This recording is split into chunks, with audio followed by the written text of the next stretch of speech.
Hello guys, in this video I'm going to show you how to solve a logarithmic equation.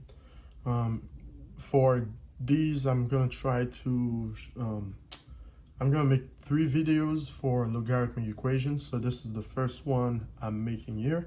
So this is, I can call this one here. Okay, and so you can actually solve logarithmic equation using this rule right here. So you can change, go from a logarithmic form to an exponential form. And as you learned in my previous video, how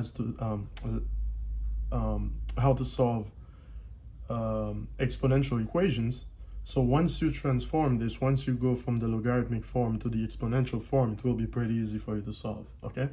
So this is one thing. There's another way you can solve this if you don't remember this rule right here. So I'm gonna see if I have time, I'll show you how to do it. But before, this is pretty simple. Once you know the rule right here, what you do is you will take the base, okay? As you can see here, the base is b. So you raise the base to the power of c. C is the value you have on the other side of the equal sign, okay?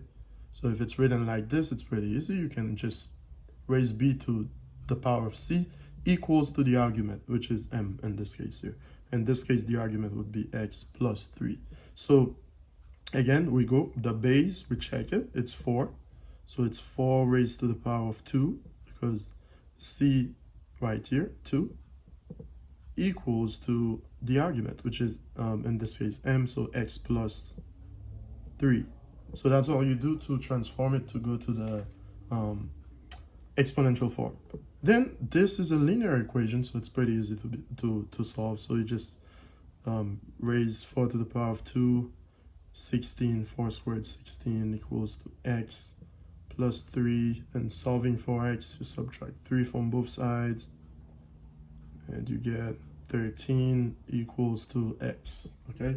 So the value is 13. Now, for logarithmic expressions or just or functions, you need to make sure the argument is actually greater than 0. So it's not equal to 0, all right?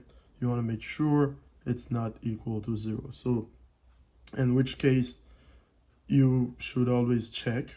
By the way, I can put it down here. I don't have to put it up there. So you always check log of base 4 of, you have x, which is 13 plus 3 equals to 2. Now obviously you know this will be 2 because you have log of base 4 of, this is 16, which is like 4 squared, and this is 2.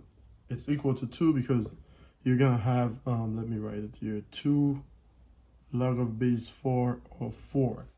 And log of base 4 of 4 is 1, so it's like 2 times 1, really. Okay? And it will give you 2. Okay, so this is how you solve a logarithmic equation using the rule here. Okay? Now, for some students would not be able to, let's say, remember this. Let's say you're taking an exam and you can't remember what to do. You can't remember this rule right here. So another way to do this is to remember the one-to-one property of logarithm. So one thing you could do is that you could actually, I'm going to rewrite this here and put log of base 4 of x plus 3, and I'm going to try to have the same form. I'll put 2 as 2 times 1, okay? Because 2 times 1 is still 1. But my goal is to get the log on the other side as well. So then it will be, I'll replace the 1 by log of base 4 of 4, because that will give me 1, okay? Then I'll put 2 here, okay? And this will be log of base 4 of x plus 3, okay? Now from here, guys, what you can do, since you have a 2 here, you can use the power rule, go backward here. You have log of base 4 of x plus 3 equals to log of base 4 of 4 to the second, as you can see here. Now, again, what I said is the one-to-one property here of logarithm. You can actually use it and go log of base 4, so equals to log of base 4 of something. So you do x plus 3 equals to, by the way, you don't have to use parentheses here, x plus 3 equals to 4 squared. Okay, so basically x plus 3 equals to 16. The same thing as what we got from there.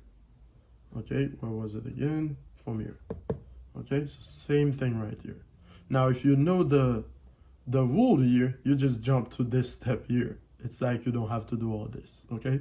So I'm saying in case you're taking an exam and you don't remember the rule, all right? So then you subtract 3 from both sides here. And x again is 13. That's it.